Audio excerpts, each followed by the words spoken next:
Brahms is a great choice for a festival because he was a composer who dominated the age in which he lived, but in a very special way.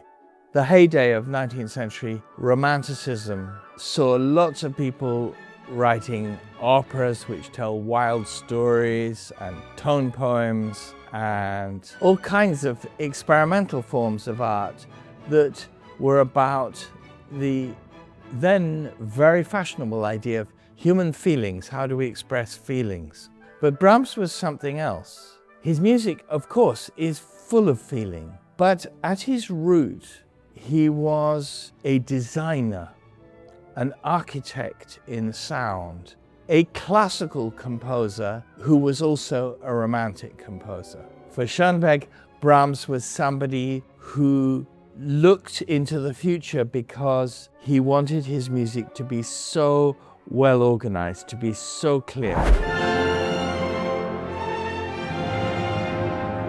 He modeled himself on Beethoven, and he was delighted to discover that Beethoven used to get up earlier in the morning than his servants and make his own coffee by grinding it and then putting boiling water onto the grinds.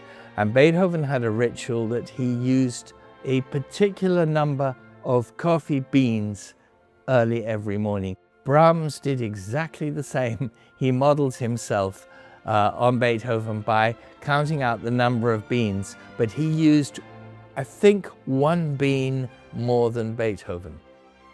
These are anecdotes. These are comic stories in a way, but they tell you something about a man who was extremely attentive. Nothing in his music was improvisation. Nothing in his music was accidental. It was all carved, put together, imagined, and organized in the most mindful way. Every note was the result of deep thought and deep contemplation. Brahms was a composer who emerged from great difficulty in his youth. His parents were poor. What saved him was his astonishing ability to play the piano. Brahms always remained loyal to his parents, and especially to his mother.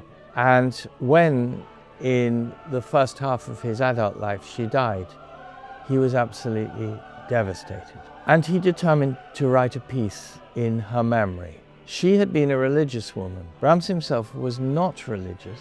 He didn't want to write a traditional requiem with the Requiem Aeternam and the Dies Irae and all these religious movements that were traditional. He decided to make the text out of words from the Bible, and nearly all from the Old Testament. Brahms's mother loved the Luther translation of the Bible. The Brahms Requiem is the perfect piece to show what is beautiful about our new hall here and the combination of our beloved San Diego Symphony Orchestra and our new and already glorious San Diego Symphony Chorus.